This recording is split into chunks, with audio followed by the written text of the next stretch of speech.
الحمد لله الحنان المنان الذي خلق الإنسان وعلمه البيان والصلاة والسلام على رسوله سيد الإنس والجان وعلى آله وأصحابه ذوي الخير والإحسان أما بعد فأعوذ بالله من الشيطان الرجيم بسم الله الرحمن الرحيم إن الدين عند الله الإسلام صدق الله مولانا العظيم وبلغنا رسوله النبي الأمين المتين المختار الكريم ونحن على ذلك من الشاهدين والشاكرين والحمد لله رب العالمين۔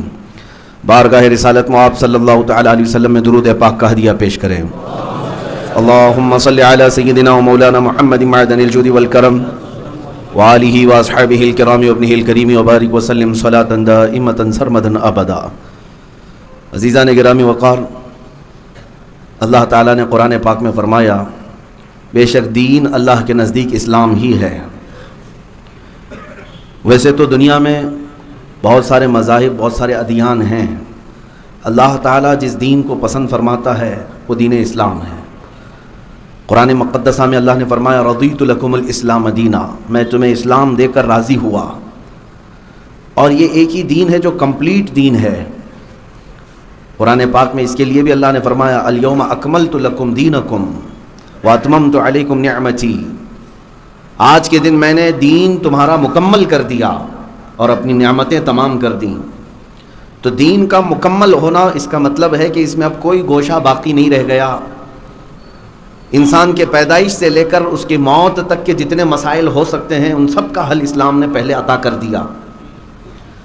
حتیٰ کہ آج کی نئی ایجادات کے متعلق بھی اگر سوال کیا جائے تو اسلام اس کے متعلق رہنما اصول بیان کرتا ہے۔ اسلام یہ فلیکسیبل ہے، اسلام قیامت تک کے لیے دین ہے اور قیامت تک آنے والوں کے لیے بہترین سفیشینٹ مسائل بیان کرتا ہے۔ لیکن ایک چیز اسلام کی خاصیت یہ بھی رہی ہے، ستیزہ کار رہا ہے ازل سے تا امروز، شرار ابو لہبی سے چراغ مصطفی۔ مطلب یہ ہے کہ پہلے دن سے ہی اسلام کو مخالفتوں کا سامنا کرنا پڑا ہے، اور آج تک اسلام مخالفتوں کا سامنا کر ہی رہا ہے اور آخر تک یہ چلتا رہے گا۔ شرار ابو لہبی سے چراغ مصطفی کا ٹکراؤ ہوتا رہے گا، لیکن چراغ مصطفی ہمیشہ غالب تھا اور غالب رہے گا۔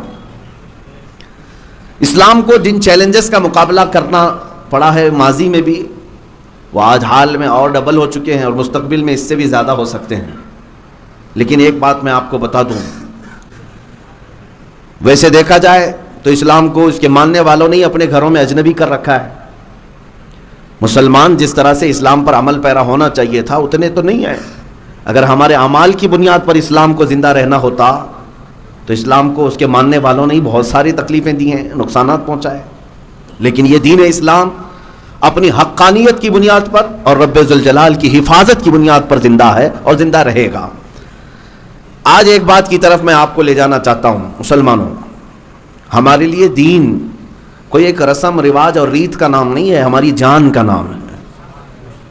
دین اسلام جس سے وابستگی کے بعد ہم ایک انسان سمجھے جاتے ہیں، اور دین اگر ہمارے اندر نہیں ہے تو پھر انسانیت بھی نہیں ہے۔ اور دین کی پوری بنیاد کیا ہے، دین کی اصل کیا ہے؟ آپ کو کہا جائے گا آپ دیندار ہیں، آپ اسلام کو ماننے والے ہیں، لیکن میں یہ پوچھتا ہوں کہ دین ہے کیا؟ کس چیز کو دین کہتے ہیں؟ نماز روزہ حج و زکوٰۃ کرنے والا، ٹوپی داڑھی رکھنے والا، جبہ امامہ پہننے والا دین اس کا نام ہے؟ نہیں۔ بمصطفیٰ برساں خیش کے دی ہماوست، اقبال نے کہا ہے کہ اپنے آپ کو نبی پاک کے قدموں تک پہنچا دے، یہی دین ہے۔ گر بہو نہ رسیدی تمام ابو لہبیست، اور اگر وہاں تک نہیں پہنچ سکے تو پوری زندگی ابو لہب کی طرح ہے۔ اب پتہ یہ چلا کہ زندگی دین کیا ہے؟ نبی پاک صلی اللہ تعالیٰ علیہ وسلم کے قدموں پر مر مٹنا، یہی دین ہے۔ وہاں تک اگر نہیں پہنچ سکا تو دین بھی نہیں ہے۔ تو اب یہاں سے ذمہ داری کے ساتھ کسی کو دیندار کہنا، ہر داڑھی والے کو اور ہر ٹوپی والے کو اور ہر حج کر کے آنے والے کو ہی دیندار کا لقب نہ دیا جائے۔ دیندار وہ ہے جو نام مصطفیٰ پر گردن قربان کرنے کو بھی تیار رہتا۔ دیندار وہ ہے، دین اصل یہی ہے۔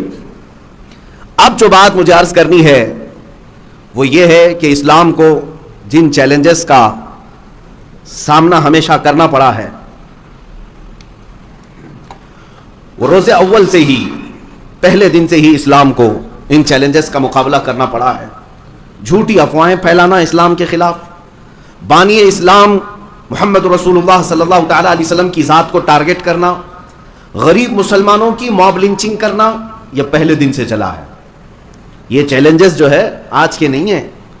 جھوٹی افواہیں پھیلانا اسلام کے متعلق کہ یہ ہتھیاریں ہیں، ڈکیتی ہیں، یہ لٹیرے ہیں، یہ مار پیٹ کرنے والے ہیں، یہ افواہیں پہلے سے بھی پھیلائی جاتی رہی ہیں، آج ہی کے زمانے میں نہیں. اور رسول پاک کی ذات کو لے کر کے بھی پروپیگنڈے اس وقت مکہ والے پھیلاتے تھے کہ وہ جادوگر ہیں، وہ شاعر ہیں، وہ ساحر ہیں، یہ بھی باتیں چلتی تھیں. اور اس کے علاوہ جو غریب مسلمان نظر آتے ان کو پکڑ کر کے پیٹنا، مارنا، یہ موب لنچنگ مکہ والے کرتے تھے. لیکن میرے عزیزوں، ان تمام چنوتیوں کے باوجود نہ اسلام تب رکا تھا نہ آج رکے گا. تھمتا نہ تھا کسی سے سیل رواں ہمارا. اقبال نے کیا ہی خوب کہا ہے، کچھ بات تو ہے کہ مٹتی نہیں ہستی ہماری، کچھ بات تو ہے کہ مٹتی نہیں ہستی ہماری، صدیوں رہا ہے دشمن دور زماں ہمارا، اور توحید کی امانت سینوں میں ہے ہمارے، آسان نہیں مٹانا نام و نشاں ہمارا. یونان و مصر و روما سب مٹ گئے جہاں سے، یونان و مصر و روما سب مٹ گئے جہاں سے، باقی مگر ہے اب تک نام و نشاں ہمارا. باطل سے ڈرنے والے اے آسماں نہیں ہے ہم، 100 بار کر چکا ہے تو امتحان ہمارا. یہ اقبال نے بہت اچھے انداز میں ان دشمنوں کو کہا تھا جنہوں نے یہ پلان بنایا راتوں رات کہ کل کی صبح اٹھیں گے اور اسلام کو ختم کر دیں گے. کسی کے پاس 5 سال کا پلان ہے، کسی کے پاس 10 سال کا پلان ہے کہ اسلام اور مسلمانوں کو جڑ سے ختم کرنے کے لیے منصوبے ہیں. یہ لفاظی نہیں کر رہا ہوں. ہاں، یہ صرف اور صرف ہندوستان میں نہیں ہے، گلوبل لیول پر اگر دیکھا جائے پورا ورلڈ اس میں ملوث ہے. اور سب کا ٹارگٹ ایک ہی دین ہے، اسلام. سب کا ٹارگٹ اسلام ہے. ظاہر سی بات ہے کوڑیوں سے کوئی نہیں نفرت کرتا، جلتا نہیں. جو حسن والا ہے اسی سے حسد بھی ہوتا ہے. اور انہیں سب کو پتا ہے کہ اگر دنیا میں کوئی حسن والا ہے تو دین اسلام ہی ہے، جو ظاہر میں بھی حسین ہے اور باطن میں بھی حسین ہے. یہ اسلام ہی ہے جو انسان کو انسان بناتا ہے، اور دنیا یہ نہیں چاہتی کہ یہاں پورا انسان بن سکے. میں چند مثالیں آپ کے سامنے رکھنا چاہوں گا کہ اسلام ہر زمانے میں ٹارگٹ رہا، آج بھی ہے، آج بھی ہے. اور میرے آقا نے کیا سچ فرمایا، ابو داؤد شریف کی حدیث ہے، یوشک ان تداعى علیکم الامم کما تداعى الاکلۃ الی قصعتها. حضور اکرم صلی اللہ علیہ وسلم فرماتے ہیں قریب ایک زمانہ ایسا آئے گا تم دیکھو گے کہ میری امت پر ساری جماعتیں جھپٹ پڑیں گی، ایسے جیسے بھوکا برتن پر جھپٹتا ہے. جیسے بھوکا آدمی برتن پر جھپٹا مارتا ہے، اس طرح ساری قومیں دنیا میں جتنی ہے وہ سب مسلمانوں پر جھپٹ پڑیں گی. صحابہ نے پوچھا بھی تھا، یومئذ نحن من قلۃ یا رسول اللہ صلی اللہ علیہ وسلم، یا رسول اللہ کیا اس زمانے میں ہماری تعداد کم ہوگی؟ کیوں ایسا سب جھپٹ پڑیں گے؟ حضور نے فرمایا ولکنکم کثیرون غثاء کغثاء السیل. فرماتے نہیں، تمہاری تعداد تو بہت زیادہ ہوگی، بہت زیادہ ہوگی، لیکن تمہاری حیثیت جو ہے سمندر کے جھاگ کی طرح ہے، ہواؤں سے اڑ جائے گی، پیورٹی نہیں ہوگی، مخلص لوگوں کی تعداد کم ہوگی، لاٹے ڈنڈے سے بھاگ جانے والے انہی کو سمندر کے جھاگ کے برابر کہا گیا. ادھر سے آنکھ دکھایا ادھر چلا گیا، ادھر سے آنکھ دکھایا ادھر چلا گیا. یہ وہ لوگ ہیں جن کو سمندر کے جھاگ کی طرح کہا گیا. میں آج آپ کو بتاتا ہوں کیا یہ حدیث پاک صادق نہیں آتی؟ آج ہر ایک کا ٹارگٹ آج اسلام کیوں ہے؟ ہر ایک کا ٹارگٹ آج اسلام کیوں ہے؟ میں نے ایک چٹھی لکھی، ایک بڑے عہدیدار ہیں، ادھیکاری ہیں، ان سے میں نے ایک ریکویسٹ کی ہے کہ مجھے ڈیفینیشن چاہیے ایک چیز کا، ایک چیز کی تعریف. اصطلاح میں دہشت گردی کسے کہتے ہیں، ڈیفائن کر کے ہمیں دے دو. ظاہر سی بات ہے کوئی تو اس کی تعریف ہوگی نا، کوئی ڈیفینیشن ہوگی. آتنکوادی کسے کہتے ہیں، دہشت گرد کسے کہتے ہیں، ٹیررسٹ کسے کہتے ہیں. ان صاحب نے اورلی تو کہا کہ جو کمیونٹی کو اور ملک کو نقصان پہنچائے اس کو آتنکواد کہتے ہیں. لوگوں کے لیے جو نقصان پہنچائے اور دیش کو جو نقصان پہنچائے. لیکن یہ تو اورلی کہا گیا ہے. میرے عزیزوں، اس ڈیفینیشن پر اگر دیکھا جائے تو ہزاروں لوگ اترتے ہیں، لیکن ان میں سے کسی کو بھی آتنکواد اور دہشت گرد نہیں کہا جاتا. مسلمان چاقو رکھ لے تو وہ دہشت گرد ہے، مسلمان کے پاس بلیڈ بھی مل جائے تو آتنکواد ہے. لیکن کوئی دوسری قوم کسی کو ٹائر میں جلا کے مار ڈالے نہیں، وہ تو اس کی بھاونائیں ہیں، وہ تو اس کے جذبات ہیں. یہ جو ہیپوکریسی ہے پوری دنیا میں ہے، ایک جگہ کی نہیں. میں آپ کو مثال بتا دوں. پنجاب میں کچھ سکھوں نے مل کر کے ایک شخص کو مارا، اور اتنا مارا کہ اس کو مار ہی دیا، ختم ہی کر دیا. الزام کیا تھا اس شخص پر؟ کہ اس نے سکھوں کی گرنتھ کو جلایا تھا، مقدس کتاب کو، ہولی بک کو آگ لگایا تھا. تو سکھوں نے پکڑ کر کے اس کو مارا بھی، پیٹا بھی، کاٹا بھی اور ختم بھی کر دی. لیکن اس پورے مسئلے کو، اس پورے ایشو کو میڈیا نے کہیں نہیں کہا کہ آتنکیوں کا حملہ تھا.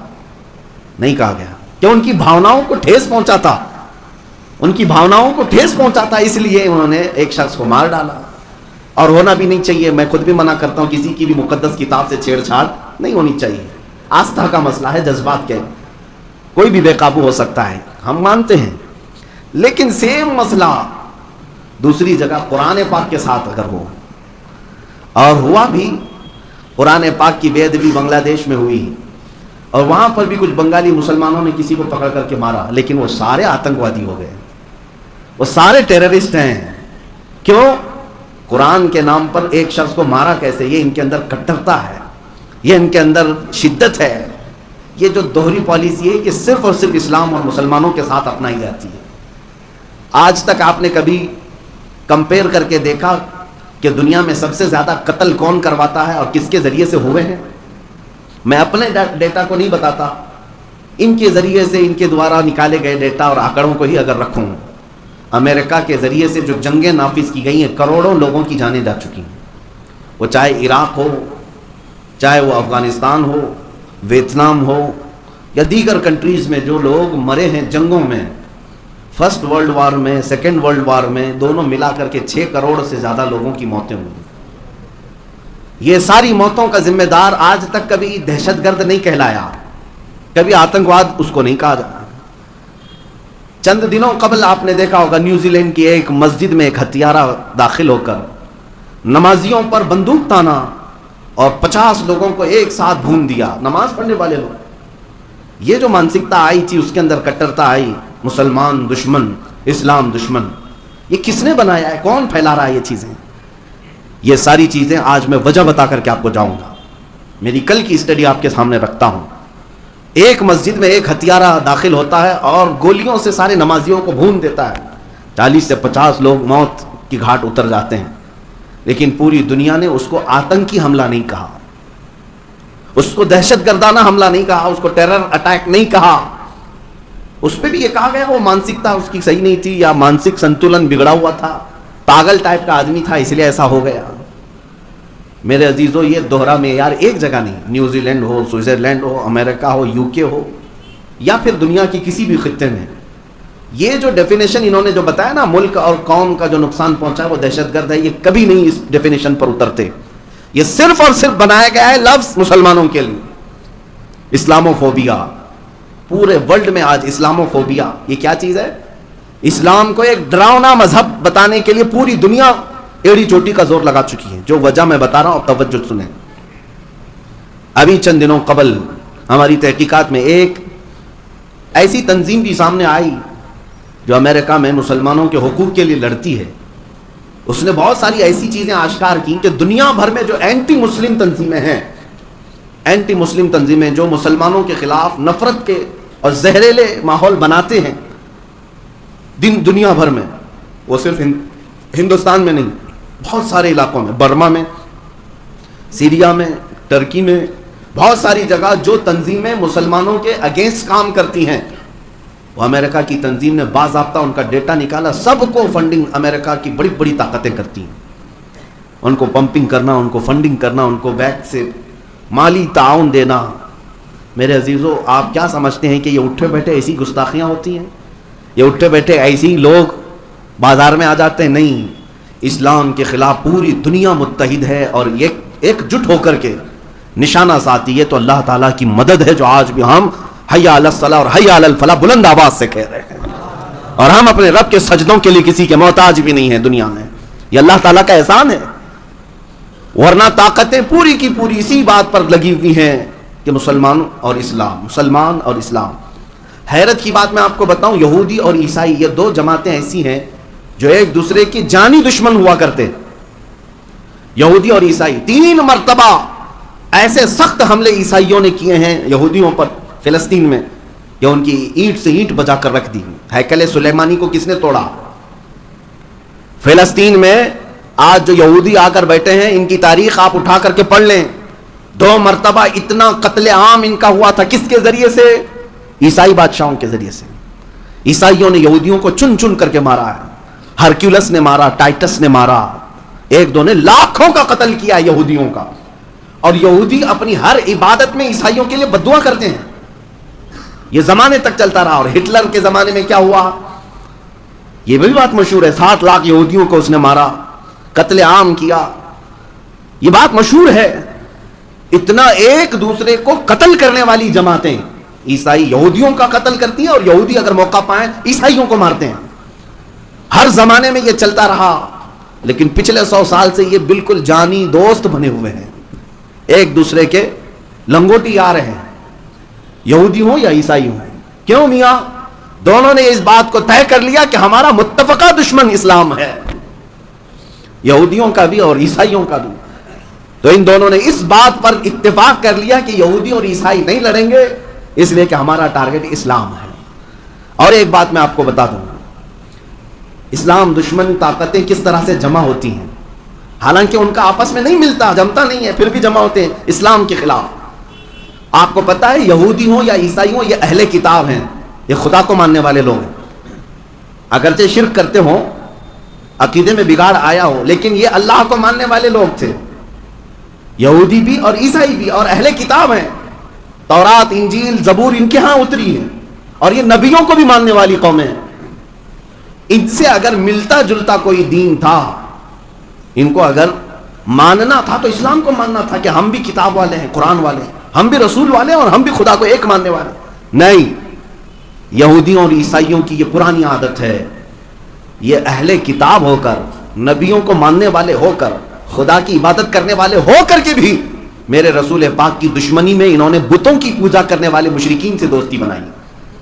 مکہ میں ہمیشہ مشرکین مکہ کے ساتھ ان کی دوستیاں گہری تھی. قرآن پاک میں جا بجا اللہ نے فرمایا یہ لوگ کیسے ہیں، اہل کتاب ہو کر نبیوں اور رسولوں پر ایمان لا کر کے بھی دوستی کس کی کر رہے ہیں؟ ان بتوں کے پجاریوں سے جو 360 سے زیادہ بتوں کو مانتے تھے. ان کا ہواؤں کا خدا الگ تھا، پانی کا الگ تھا، آگ کا الگ تھا، بچوں کا الگ، جوانوں کا الگ، عورتوں کا الگ. یہ ان لوگوں نے مشرکین سے ہمیشہ دوستی گانٹھی ہے. آج بھی میں آپ کو یہ بات بتا دوں کہ ان کی اسلام کی مخالفت میں جو دوستی ہے یہودیوں کی، آپ کو پتا ہے یہاں پر جو بھی اسلام اور مسلمانوں کے خلاف بھونکے گا ہندوستان میں، یہ ان کا آٹومیٹک دوست بن جائے گا، آٹومیٹک دوست بن جائے گا. مجھے آج تک یہ بات سمجھ میں نہیں آتی، یہ پاکھنڈی جو یہاں بیٹھ کر بھونکتے ہیں اسلام کے خلاف، مسلمانوں کے خلاف، ان کے اسرائیلی یہودی کب سے دوست بن گئے؟ وہ تو گائے کا گوشت کھاتے ہیں، کھلے عام کھاتے ہیں، لیکن پھر بھی دوست ہیں. وہ ان کے خداؤں کو برا بھلا کہتے ہیں، وہ آئیڈل ورشپرز کو گالی دیتے ہیں، پھر بھی دوست ہیں. یہودی ان کے دوست ہیں. نہ ان کے بھگوانوں کو مانتے ہیں، نہ خداؤں کو مانتے ہیں، نہ ان کی ماتا کو مانتے ہیں، بلکہ ماتا کو کھاتے ہیں. اس کے باوجود ان کے گہرے دوست ہیں. کیوں؟ اس لیے کہ دشمن ایک ہے، اسلام. مسلمانوں کو ٹارگٹ کرنا ہے، اسلام کو ٹارگٹ کرنا ہے. اس لیے وہ بھی بھائی ہیں، یہ بھی بھائی ہیں. اے مسلمانوں، میں آپ کو یہی دنیا کی ہیپوکریسی آپ کو سمجھانا چاہتا ہوں. یہ جو سیکولرزم کا دعویٰ کیا جاتا ہے، سیکولرزم اور آزادی رائے، یہ سب باتیں کیا ہیں جانتے ہیں؟ Freedom of speech, freedom of expression. یہ دنیا نے جو نئی نئی چیزیں ایجاد کی ہیں، یہ صرف اور صرف مسلمانوں کے خلاف بھونکنے کے لیے. یعنی آپ نبی پاک کی شان میں گالیاں دیں تو دنیا یہ کہے گی فریڈم آف اسپیچ ہے، آزادی ہے بولنے کی ہر ایک کو. لیکن پکڑ کر کے ان کے پرائم منسٹر یا پریزیڈنٹ کے خلاف کچھ بولو تو دوسرے دن اندر ہو جائیں. کیوں؟ فریڈم آف اسپیچ صرف اور صرف اسلام کے خلاف بولنے والوں کو دی جاتی ہے. فریڈم آف ایکسپریشن صرف اور صرف قرآن اور اسلام کے خلاف بولنے والوں کو دی جاتی ہے، باقی کسی اور کے ساتھ نہیں. یہ دوہرا معیار ہر زمانے میں رہا ہے. اور سیکولرزم کی بات جو کی جاتی ہے، دنیا میں سیکولرزم ہونا چاہیے، اور یہ بھی سیکولرزم صرف اور صرف اسلام کے خلاف عمل کرنے کو کہا جاتا ہے. برقعے پر پابندی لگا دو, حجاب پہن کر کے کوئی لڑکیاں نہ آئیں. کالجز میں ابھی کرناٹک میں بھی یہ مسئلہ چل رہا تھا. ان سے پوچھا جائے تو صرف بات یہ, یہاں سیکولرزم ہے, مذہبیت نہیں آنا چاہیے, سب جس طرح سے جی رہے ویسے رہو.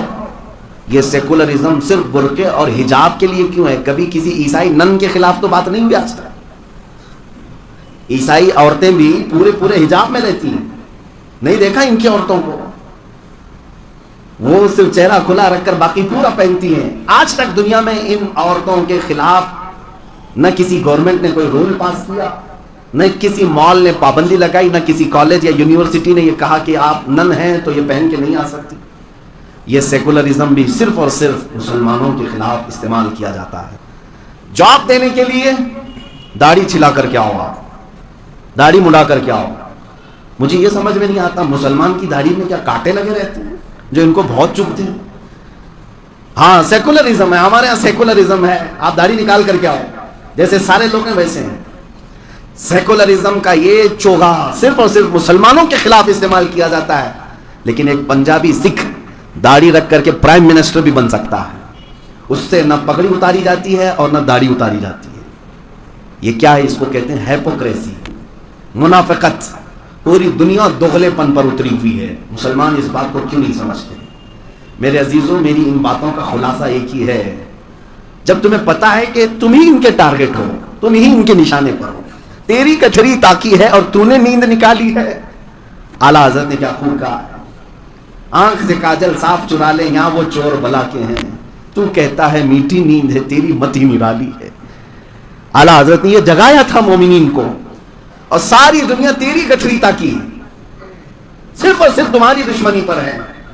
اور دشمنی کس بات کی ہے؟ تمہارے جائیداد کی نہیں, یہ بڑے پیسے والوں سے تھوڑی نا ان کی دشمنی, ان کے سینوں میں جو موجود ایمان ہے اس کی دشمنی ہے. یہ ایمان انہیں بہت بلندی تک لے جا سکتا ہے, انہیں اچھی طرح سے معلوم ہے. ایک ایمان والے کی گرمی جب بیدار ہو جاتی ہے تو پھر وہ قیصر و کسریٰ کو بھی پلٹ سکتا ہے. تاریخ موجود ہے. تو دنیا جس بات کی دشمنی پر ہے وہ تمہارے سینوں میں موجود ایمان. اب میں جو بات کہہ رہا ہوں وہ توجہ سے سنیں. جب آپ کو پتا ہے کہ پوری دنیا مجھے ہی ٹارگٹ پر رکھی ہوئی ہے, پوری دنیا کو میرے ہر عمل سے تکلیف ہے, تو کیوں میں ان کو راضی کرنے کے لیے کبھی داڑھی نکالوں, کبھی ٹوپی چھپاؤں, کبھی لباس بدل دوں, کبھی جو ہے سیکولر بن کر کے آ جاؤں کہ نہیں میاں تم بھی ہمارے ہم بھی ہمارے. تمہیں پتا ہے تمہارے پورے کے پورے بدل جانے سے بھی یہ دنیا تم سے راضی نہیں ہوگی.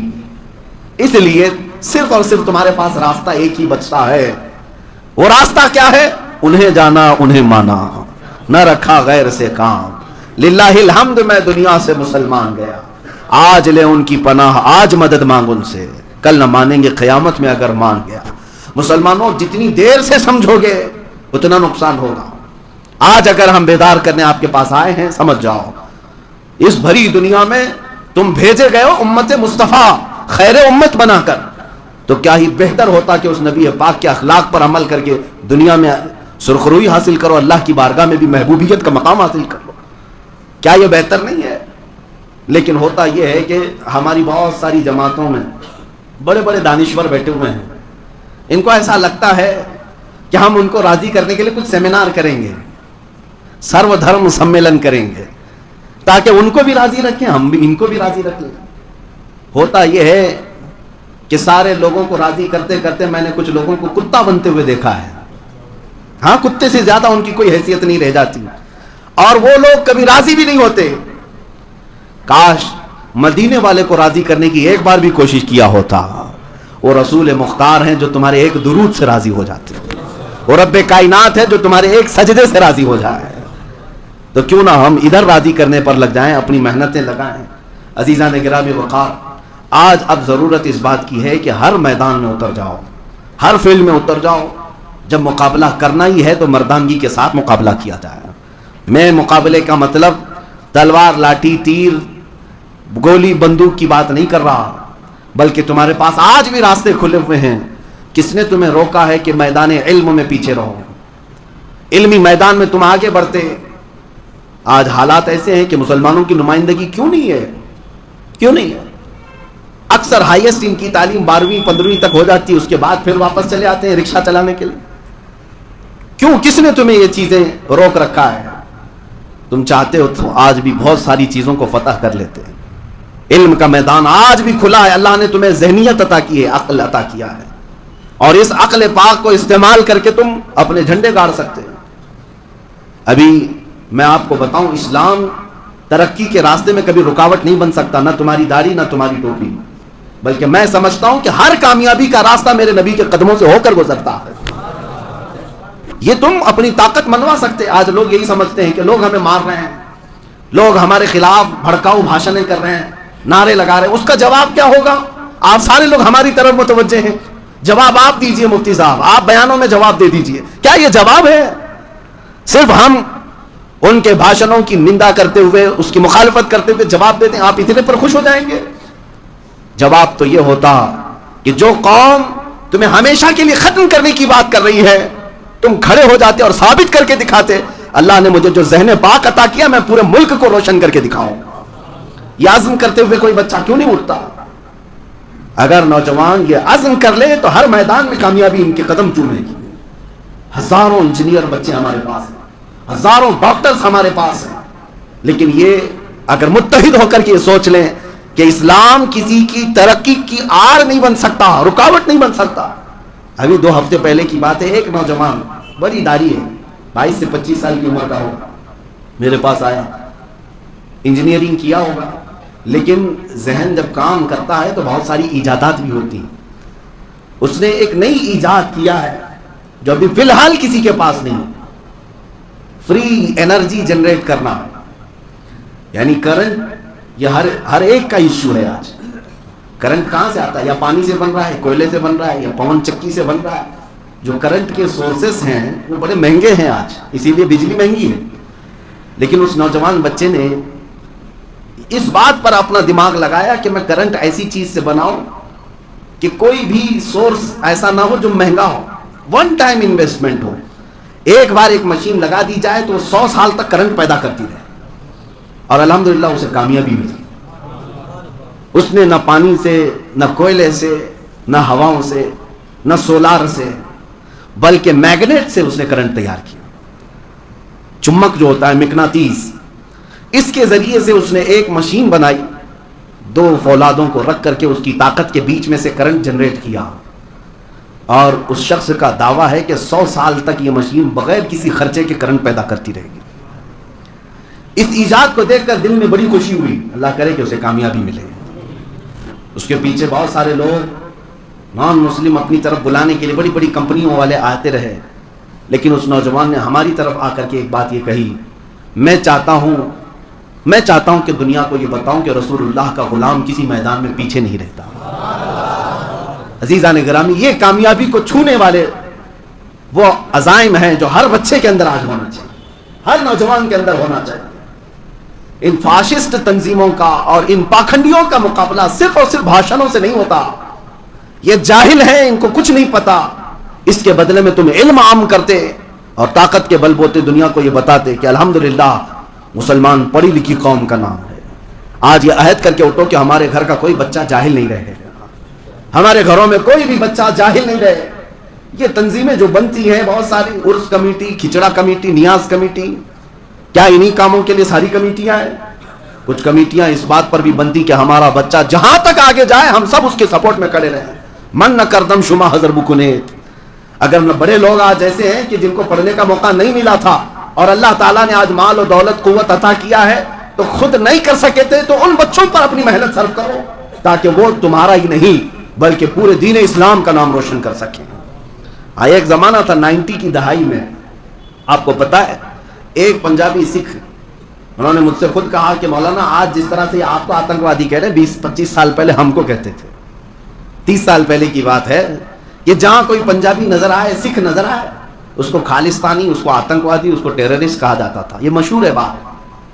ان کو بہت شک کی نگاہ سے دیکھا جاتا تھا. لیکن اس قوم نے سنگھرش کیا اور سٹرگل کیا, محنت بھی کیا. اپنی کمیونٹی کو اوپر لے جانے کے لیے انہوں نے اپنی آئیڈینٹی کبھی نہیں کھوئی, اپنی شناخت نہیں بدلی, اور محنت کر کے اپنے ہی قوم کے لوگوں کو کہاں تک, ہندوستان کے پرائم منسٹر کی کرسی تک بھی پہنچایا. آج کوئی نہیں کہتا وہ کسی پولیس کو پکڑ کر کے سرے عام مار بھی ڈالیں, دلی کی سڑکوں پر دیکھا ہے لوگوں نے کہ سکھوں نے کیا آتنک مچایا تھا، لیکن پھر بھی آتنکوادی نہیں کہلائیں گے، وہ ٹیررسٹ نہیں کہلائیں گے. وہ سارے لوگوں پر ٹریکٹر چڑھا کر کے لال قلعے پر جھنڈا بھی چڑھا دیں، آتنکوادی نہیں ہیں، وہ دیش بھکت ہیں. دنیا طاقت کی زبان جانتی ہے، دنیا صلاحیتوں کو ہی مانتی ہے. تم کروڑوں کی تعداد میں ہو، دنیا تمہیں کیڑے مکوڑوں کی طرح سمجھتی ہے. اس لیے میرے عزیزو، آج ضرورت اس بات کی ہے جو میرے مصطفیٰ کریم صلی اللہ تعالیٰ علیہ وسلم نے انقلاب لا کر دکھایا تھا دنیا کو. جانتے ہیں حضور پاک نے سب سے بڑا ریولیشن جو پیش کیا دنیا میں، وہ علم کا انقلاب تھا. علم کا انقلاب. عرب میں لوگ جاہل تھے، قلم پکڑنا نہیں جانتے تھے. نبی پاک صلی اللہ تعالیٰ علیہ وسلم نے اس زمانے میں علم کو عام کیا. آج اسی بات کی ضرورت ہے، اپنی قوم کو جواب دینا ہے تو علمی میدان میں آگے بڑھو. ہمارے وہ انجینئرز بچے، ہمارے وہ ڈاکٹرز نئی نئی ایجادات کے ذریعے سے اپنے ملک کو بھی اور اپنے دین کو بھی روشن کریں، اور دنیا کو یہ بتائیں کہ نبی پاک کا غلام کسی میدان میں پیچھے نہیں رہ سکتا. دنیا تانا دیتی ہے تو تم تانے سن کر کے اپنے آپ میں نروس کیوں ہو جاتے ہو؟ جواب دینے کے لیے محنت کی ضرورت ہے. آپ ہر میدان میں محنت کریں، ہر میدان میں محنت کریں. ایک ہی بات میں آپ کو بتا دوں، جب طلب ہوتی ہے تو ہر چیز حاصل بھی ہوتی ہے.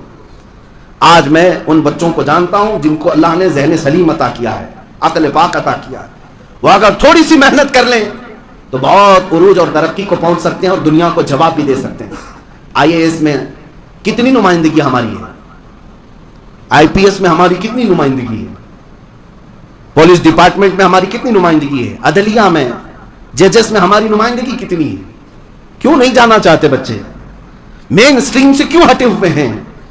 کیا سارے ڈپارٹمنٹ کسی دوسری قوم کے لیے؟ نہیں میرے عزیزو، محنت تم نہیں کرتے اور پھر تانا یہ کیوں دیتے ہو کہ صرف تعصب کیا جاتا ہے؟ نہیں، تمہاری صلاحیتوں کو ماننا پڑے گا دنیا کو. تم صلاحیتیں لے کر کیا ہو؟ ابھی 2 سال پہلے جامعہ اشرفیہ مبارک پور کے پڑھے ہوئے ایک عالم دین نے امتحان پاس کیا اور آئی اے ایس آفیسر بنے. مولوی صاحب، مولانا مصباحی آئی اے ایس آفیسر. انہوں نے ظاہر سی بات ہے ٹارگٹ بنایا ہوگا اور محنت کی اور کامیابی آئی. اور کبھی بھی یہ دین اسلام یا داڑھی ٹوپی تمہاری آڑ نہیں بن سکتی. ایک بات یاد رکھ لیں، جب طے کر لو کہ مجھے اس ٹارگٹ کو پہنچنا ہے تو اللہ تعالیٰ راستے خود ہی کھول دیتا ہے. امام اعظم ابو حنیفہ رحمۃ اللہ علیہ کے پاس ان کے شاگرد امام محمد مشہور ہیں، چھوٹی عمر میں آ گئے تھے، چھوٹی عمر میں آئے تھے کہ امام اعظم کا شاگرد بننا ہے. اور امام اعظم ابو حنیفہ چھوٹے تھے، یہ داڑھی بھی نہیں تھی، تو اپنے شاگردوں میں نہیں بٹھایا، کہا کہ بیٹا ابھی نہیں، اور تھوڑے دن کے بعد. تو وہ اصرار کرنے لگ گئے، کیا مجھے پڑھایا نہیں جا سکتا یا میں لائق نہیں ہوں، کیا بات ہے؟ جب امام اعظم نے دیکھا کہ اس بچے کا اصرار بڑھتا جا رہا ہے، اس کو ٹالے تو کیسے ٹالے. بڑی بڑی عمر والے امام اعظم ابو حنیفہ کے ہاں بیٹھے ہوئے تھے اور یہ ایک بچہ بغیر داڑھی والا، بغیر مونچھ والا. تو امام اعظم نے صرف ٹالنے کے لیے کہا کہ میں صرف ان کو پڑھاتا ہوں جو حافظ قرآن ہوتے ہیں، حفظ کر کے آؤ، قرآن حافظ بن کر کے آؤ، پھر میں پڑھاؤں گا، اس میں تو کچھ سال تو لگ ہی جائیں گے. امام اعظم نے یہ کہہ کر کے ان کو ٹال دیا کہ جب تک داڑھی آتی رہے گی تب تک تو حافظ بھی بن جائے. وہ امام محمد 8 دن کے بعد پھر واپس آ گئے. ایک ہی ہفتے کے بعد آئے اور کہا مجھے شامل کر لیجیے. کہا میں نے تمہیں نہیں کہا تھا، بھیجا نہیں تھا کہ حافظ قرآن بن کے آؤ؟ کہا میں حافظ قرآن بن گیا. 8 دن کے اندر پورا قرآن حفظ کر لیا. جب طلب سچی ہوتی ہے تو یہ مکمل قرآن بھی 8 دنوں میں سینے میں آ سکتا ہے. میرے عزیزوں، پھر دنیا کی کون سی ایسی چیز ہے جو تم حاصل نہیں کر سکتے؟ کون سا ایسا تخت ہے اور کون سی ایسی کامیابی ہے جس کو چھو نہیں سکتے؟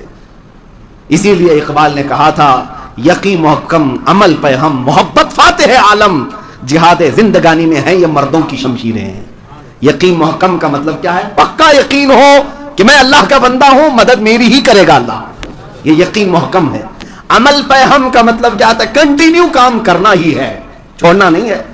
کسی نے ادھر سے کھینچا، کسی نے ادھر سے کھینچا، مجھے کام نہیں چھوڑنا ہے.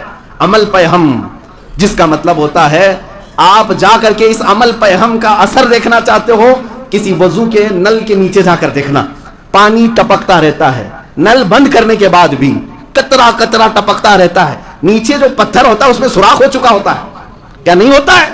میاں تم اپنی انگلی سے کسی پتھر کو سوراخ کر کے دکھاؤ، نہیں کر پاؤ گے، لیکن اس نرم قطرے نے پتھر میں سوراخ کیسے کیا؟ یہ اس کو کہتے ہیں عمل پہ ہم. کنٹینیو اگر کوئی کام کیا جائے، نرمی اگرچہ تمہارے اندر ہو، سوراخ تو پتھروں میں بھی اللہ خود پیدا کرتا. سوراخ پتھر گھروں میں بھی ہو جاتے ہیں, پانی کے قطرے سے ہو سکتے ہیں, تو تمہاری محنت سے کیوں نہیں ہو سکتے؟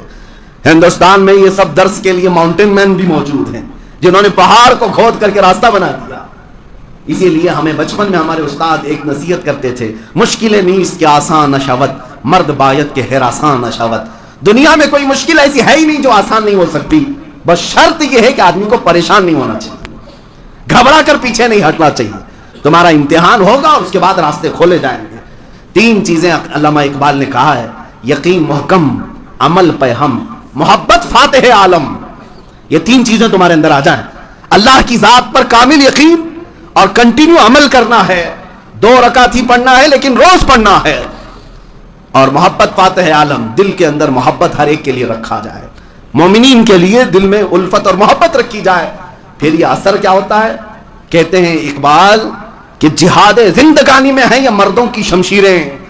یہ اللہ کی ذات پر یقین کرنا اور کنٹینیو عمل کرنا, یہ تمہارے ہاتھوں کی تلواریں ہیں, اسی سے پوری دنیا فتح کر سکتے ہو, پوری دنیا فتح کر سکتے ہو. میرے عزیزو, آج میں اپنے جوان بچوں سے مخاطب ہوں, میں آپ کو حالات کی طرف لے آنا چاہتا ہوں. تم اپنے موبائل کھول کر رات بھر انٹرنیٹ دیکھتے ہو, تم آج اپنے گھروں میں بیٹھ کر کے گیم کے لیے اپنے گھنٹوں قربان کرتے ہو. تمہیں پتا بھی ہے امت آج کس قسم پرسی سے گزر رہی ہے, تمہیں اندازہ بھی ہے میرے نبی پاک کی امت کے ساتھ کیا کیا منصوبے بنائے جا چکے. ایک بات یاد رکھنا, رسول مختار صلی اللہ علیہ وسلم نے فرمایا, من لم یہتم بامرنا فلیس منا. جس نے صبح اس حالت میں کیا کہ میری امت کی فکر نہیں کیا, وہ میری امت میں سے نہیں ہے. میرے آقا فرماتے ہیں وہ میری امت میں سے نہیں ہے. مجھے بتاؤ اے نوجوانوں, تم پوری دنیا کو دیکھ رہے ہو, آج کیا کیا نہیں بنایا گیا ہمارے متعلق. کیا تمہیں یہ ہنگامے نہیں جھنجھوڑتے؟ آج فلسطین کے بچوں کی چیخیں تمہیں نہیں دہلاتی؟ ملک شام, عراق, یمن, افغان, برما, یہاں تو پھاڑی ہوئی اوجڑیاں ہیں انسانوں کی. کیا یہ ہولناک حادثے تمہیں نہیں بیدار کرتے؟ کس انداز سے تم آج مگن ہو اپنے گیموں میں اور اپنے فیشن میں؟ آج تک تمہاری دنیا بدلتی کیوں نہیں ہے؟ اسی لیے شاعر نے کہا تھا, جگہ جگہ کے تھک چکے ہیں تمہیں یہ ہنگامے, نشاط لذت خواب گراں بدل ڈالو. نبی پاک کی امانت ہو, تم سوچ کیوں نہیں رہے تمہارے پڑوس میں کیا ہو رہا ہے؟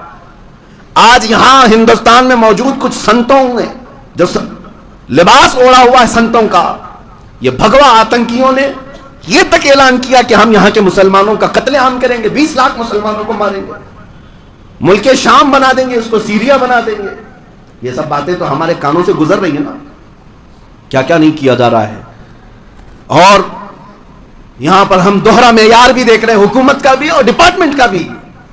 پولیس والا جاتا ہے تو اس کے کندھوں پر ہاتھ رکھ کر کے تھپ تھپایا جاتا ہے, یہ تو ہمارے آدمی ہیں, ہمارے آدمی ہیں. اب مجھے بتاؤ اے مسلمانوں, ان حالات میں کیا سونا تمہیں زیب دیتا ہے؟ کوئی چیز محفوظ نہیں رکھی گئی. چند دنوں پہلے یہ سلی ایپ, بلی ایپ نام سے جو عورتوں کا کاروبار چلانے کے لیے انٹرنیٹ پر مسلم عورتوں کی کردار کشی کی گئی. پتا ہے آپ کو, 18 سال, 19 سال, 20 سال, 21 سال کے نوجوان جنہوں نے ایپلیکیشن بنا کر کے ڈاؤن لوڈ بھی کروا دیا ہزاروں لوگوں سے. اس میں ہے کیا؟ نام چین مسلمان عورتوں کے ریٹ لگائے گئے ہیں, اس کا 1 لاکھ روپے, اس کے 50,000 روپے, اس کے 2 لاکھ روپے. عزت والی عورتیں ہیں اور صرف مسلمان عورتیں ہیں, یا وہ نیوز میڈیا سے جڑی ہوئی عورتیں ہیں, یا بڑے بزنس سے جڑی ہوئی ہیں, یا کسی بیوروکریٹ سے جڑی ہوئی عورتیں ہیں. ان عورتوں کی پوری لسٹ نکال کر کے ایپ بنایا گیا کہ ان کی ڈیل ہو, نیلامی کی جا رہی ہے. مجھے وہ بات امام غزالی کی یاد آتی ہے. میں آج سے 8 سال پہلے ہبلی میں یہ بات اپنے مطالعے کی روشنی میں کہا تھا. امام نے کہا تھا, اے لوگو, اگر نبی پاک کی گستاخی تمہارے سامنے ہونے لگے اور تم خاموش رہ گئے ہیں تو اس دن کا انتظار کرنا جب تمہاری ماں اور بہنوں کی سر عام نیلامی کی جائے گی اور تم کچھ نہیں کر سکو گے. تمہاری ماں اور بہنوں کو سڑکوں پر بیچا جائے گا, تم کچھ نہیں کر سکو گے. وہ حالات تو دیکھ رہے ہیں نا آج آگے. انٹرنیٹ کی دنیا پر ہماری ماں اور بہنوں کو نہیں بیچا جا رہا ہے, ان کی بولیاں لگائی جا رہی ہیں. سائبر کرائم نام سے پولیس ڈپارٹمنٹ میں ایک پورا عہدہ موجود ہے. یہ چاہے تو 5 منٹ کے اندر ان ایپلیکیشنز کو ختم کر سکتے ہیں, اریسٹ کر سکتے ہیں. کسی کی تو پشت پناہی ہوگی, کسی کی تو. اور دھرم کے نام پر مسلمانوں کے قتل عام کی بات کی جائے, ان کی گرفتاری نہیں ہوتی. قرآن عظیم کی سر عام توہین کی جائے, انہیں کھلے چھوڑ دیا جاتا ہے. یہ سارے حالات تمہارے جگانے کے لیے ہیں. اے میرے عزیز بچوں, اٹھو, بیدار ہو جاؤ.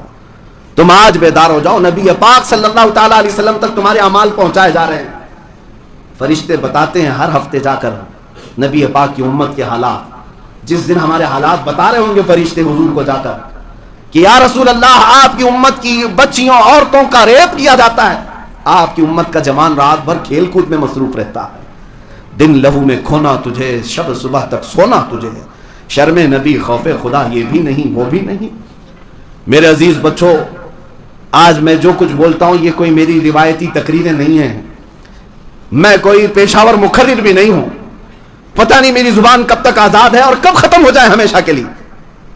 مجھے بھی اس بات کا اندازہ نہیں کہ ساری فاشسٹ تنظیمیں اور طاقتیں میری گردن دبوچنے کے لیے انتظار میں بیٹھی ہیں کہ بہت اپنی قوم کو اٹھاتا ہے، بیدار کرتا ہے یا بولتا ہے. لیکن میں صرف اور صرف اتنا چاہتا ہوں جس دن میں قبر میں جا کر سوؤں تو کم سے کم مجھے اتنا پچھتاوا تو نہ ہو کہ اللہ نے زبان دی تھی، طاقت دی تھی، چاہتا تو امت کو یہ امانت دے سکتا، نہیں دے کر کے آیا، اس بات کا پچھتاوا نہ ہو. اس لیے میرے عزیزوں تمہارے سامنے کھل کر کے بول لیتا ہوں اور آخر میں صرف اتنا ہی میسج دوں گا، آج لے ان کی پناہ، آج مدد مانگو سے، اس رسول پاک کی طرف لوٹ آؤ، اسی میں کامیابی ہے. دنیا نے تمہیں بیوقوف بنا رکھا ہے، تمہیں پھٹی ہوئی جینس پہنا کر کے نچاتی اور کہتی ہے کہ تم فیشنیبل ہو، تمہیں چوٹیاں رکھوا دیا، تمہارے کانوں میں بالیاں پہنا دیا، تمہارے ہاتھوں میں بنگڑیاں پہنا دیا. اے نوجوان تو بیوقوف بن رہا ہے، دنیا تجھے مرد سے ہجڑا بنا دی اور عورت تک بنا دیا اور تم پھر بھی کھلے عام فیشن کے نام پر ناچ رہے ہو. تمہیں پتہ ہی نہیں یہ جنگل کے درندے بنانے پر تلے ہوئے ہیں. آپ نہیں دیکھتے مصر کی سرزمین عرب سرزمین ہے، ایک عالم دین نے آ کر کے کہا کہ یہاں پر ایک پارٹی چلتی ہے جس میں وائف سوائپنگ ہوتی ہے. مجھے پتہ ہی نہیں تھا یہ کیا ہے. وائف سوائپنگ کا مطلب یہ ہے کہ ہر آدمی اپنی عورت کے ساتھ پارٹی میں آئے گا، 10 جوڑے ہوں 20 جوڑے ہوں، لیکن وہاں پر اپنی اپنی کار کی چابی رکھ کر کے گھمائی جائے گی، جو جس کی چابی اٹھائے گا اس کی بیوی کو لے کر رات گزارے گا. اس کو وائف سوائپنگ کہتے ہیں. یہ فیشنیبل لوگوں کی پارٹیاں ہیں. دنیا جنگل راج پیدا کرنا چاہتی ہے. اٹلی کی سرزمین پر ایک نے کورٹ میں مقدمہ کیا کہ میری بہن مجھے پسند ہے، میں اسی کے ساتھ شادی کر کے رہنا چاہتا ہوں. اسے اجازت دی گئی. ہالینڈ میں، نیدرلینڈ میں اور خود انڈیا میں مرد اس کے ساتھ رہنے پر قانونی حق مانگ رہا ہے کہ مجھے عورت اچھی نہیں لگتی اور میں مرد کے ساتھ ہی پوری زندگی گزاروں گا. ہومو سیکسولیٹی، گےازم کو یہاں پر پروموٹ کیا جاتا ہے. دنیا کیا بنانا چاہ رہی ہے انسانوں کو؟ ارے جنگل کے درندے بھی جو ہے یہ کام نہیں کرتے جو انسانوں سے یہ سب کروانا چاہتے ہیں. ہماری بہنوں کو پورا لباس اتار کر کے نچایا گیا اور اگر اس پر ہم بولیں تو ان کو لگتا ہے فنڈامنٹل ہے، پرانے خیالات کا آدمی ہے، عورتوں کے لباس سے چڑھتا ہے. اے میری نوجوان بچی، تیری لباس سے میں کیوں چڑھوں؟ تجھے پتا بھی نہیں کہ تجھے جنگلی بنانے پر ہی دنیا تلی ہوئی. تیرے پورے لباس کو اتار دیا انہوں نے، حیوانوں نے، اور تم اس کو فیشن کا نام دے رہے ہو. اسی لیے اے مسلمانوں، تمہاری کامیابی ان دنیا داروں کے پیچھے چل کر ہرگز نہیں، ہرگز نہیں. مولا نے قرآن میں سب فرما دیا، لقد کان لکم فی رسول اللہ اسوۃ حسنہ، بے شک تمہارے لیے اللہ کے رسول کی زندگی میں بہترین نمونہ ہے. اسوہ تمہارے لیے رسول پاک صلی اللہ تعالیٰ علیہ وسلم کی زندگی بہترین آئیڈیل ہے، نمونہ ہے.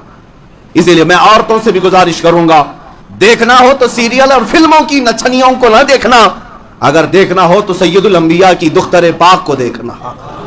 سیدہ کائنات فاطمۃ الزہرا سلام اللہ علیہا کی زندگی کو دیکھو، جن کے متعلق حدیث میں بھی ہے آج تو آج ان کی عزت ہے، کل قیامت کے دن بھی جب وہ گزر رہی ہوں گی 70,000 مومنہ عورتوں کے جھرمٹ میں، اس وقت بھی محشر میں ایک فرشتہ اعلان کر رہا ہوگا، یا اہل محشر غضوا ابصارکم فإن فاطمہ بنت محمد تمر الی الجنہ. اے محشر میں موجود لوگوں، اپنی آنکھیں نیچی کر لو، اس لیے کہ محمد رسول اللہ کی بیٹی فاطمہ جنت کی طرف جا رہی ہے. وہ شان قیامت کے دن ان کی ہے. عورتوں کو چاہیے کہ یہاں پر ناچنا، اپنے جسم کو دکھانا جس کو تم فیشن سمجھ رہے ہو، سوائے جہنم کی آگ کے کچھ نہیں ملنا، کچھ نہیں ملے گا. میں ان مردوں سے بھی کہوں گا جو اپنی عورتوں کو کھلے عام گھماتے ہیں. بہت سارے داڑھی ٹوپی والوں کو میں نے دیکھا ہے، نمازی ہیں لیکن ان کی عورتیں پارٹیوں میں ناچ رہی ہیں کھلے عام، اور اس مرد کی اس پر نہیں چلتی. میرے آقا نے فرمایا ایسا آدمی دیوس ہے اور جہنمی ہے، جہنمی ہے. میرے عزیزو، ان ماحولوں سے نکل آؤ، اس معاشرے سے نکل آؤ، اس معاشرے میں آ جاؤ جہاں سے گزرو تو مدینے کی خوشبو آنے لگ جائے، میرے نبی پاک کی آوازیں آنے لگ جائے، بس اتنا ماحول بنا لو. میری اتنی گزارش ہے, پوری دنیا اگرچہ ٹارگٹ پر تم کو رکھے, یہ میرا چیلنج ہے, میرا چیلنج ہے. امریکہ ہو, رشیا ہو, چائنا ہو, انہوں نے پیٹروٹ میزائل کیوں نہ بنائے ہو, بموں کی دنیا میں انہوں نے پوری چاند تک پہنچنے کی بھی کوشش کی ہو, ساری طاقتیں جمع کر لیں, پھر بھی میں یقین کے ساتھ کہتا ہوں اے مسلمانوں, تمہارا بال بھی بیکا نہیں ہوگا. شرط صرف اتنی ہے, اپنی گردن کو حضور کے قدموں میں نچھاور کرو. شرط صرف اتنی ہے, ان کنتم مؤمنین, ایمان لے آؤ. اور اللہ کی مدد ہے ہمارے ساتھ, اس کا وعدہ ہے ہم مدد کریں گے تو ایمان والوں کی مدد کریں گے. تمہیں پتا ہے مکہ کی پوری طاقتیں میرے نبی کو ڈھونڈنے کے لیے نکلی تھی, غار ثور میں میرے آقا موجود تھے, لیکن اللہ نے جب حفاظت کرنی تھی تو مکڑی کے جالے سے حفاظت فرمایا. اور جب رب کائنات حفاظت کرے تو مکڑی کے جال سے بھی حفاظت فرماتا ہے. اس لیے آج بھی ہمارے لیے صرف ایک ہی بات ہے, تم ہو جاؤ پورے کے پورے مسلمان, پورے کے پورے میرے مصطفیٰ کے غلام, پھر اللہ کی مدد آ کر رہے گی. انہیں جانا, انہیں مانا, نہ رکھا غیر سے کام, للہ الحمد میں دنیا سے مسلمان گیا. میری تقریر کا خلاصہ, میرے بیان کا لب لباب, حاصل کلام صرف اتنا ہے. اس بات پر میں گفتگو کو ختم کرتا ہوں, قوت عشق سے ہر پست کو بالا کر دے, دہر میں نام محمد سے اجالا کر دے, کی محمد سے وفا تو نے تو ہم تیرے ہیں, یہ جہاں چیز ہے کیا لوح و قلم تیرے ہیں. وآخر دعوانا الحمدللہ رب العالمین.